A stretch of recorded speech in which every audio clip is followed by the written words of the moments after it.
സംസ്ഥാനത്ത് പാചകവാതക പ്രതിസന്ധി രൂക്ഷമായി തുടരുകയാണ്. തിരുവനന്തപുരത്ത് 40% ഹോട്ടലുകൾ പൂട്ടിയെന്ന് Kerala hotel and restaurant association പറഞ്ഞു. വരും ദിവസങ്ങളിൽ ജില്ലയിൽ കൂടുതൽ ഹോട്ടലുകൾ അടച്ചുപൂട്ടേണ്ട സാഹചര്യമാണെന്നും സംഘടന പറഞ്ഞു. ഹോട്ടലുകൾക്ക് കഴിഞ്ഞ ഒരാഴ്ചയായി പാചകവാതക സിലിണ്ടറുകൾ ലഭിച്ചിട്ട് തിരുവനന്തപുരത്ത് മാത്രം 40% ഹോട്ടലുകൾക്ക് താഴുവീണു. പല ഹോട്ടലുകളും സാധാരണയായി ഉണ്ടാക്കാറുള്ള ഭക്ഷണ മെനുവിൽ മാറ്റം വരുത്തി. ഇനിയും പാചകവാതക സിലിണ്ടർ ലഭിക്കാത്ത പക്ഷം ജില്ലയിലെ മറ്റു ഹോട്ടലുകൾക്കും താഴുവീഴും. ഏകദേശം 40% ഹോട്ടലുകൾ പൂട്ടിക്കിടക്കുകയാണ്. അതിൽ തന്നെ ഏകദേശം ബാക്കിയുള്ളതിൽ തന്നെ 20% അവരുടെ സമയം ക്രമീകരിച്ചിട്ടുണ്ട്.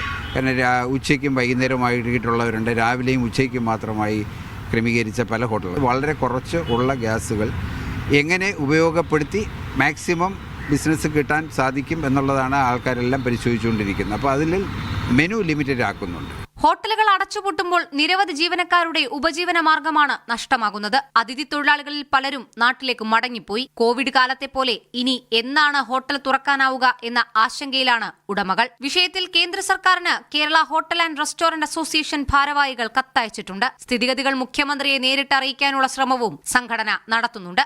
മീഡിയ 1 തിരുവനന്തപുരം.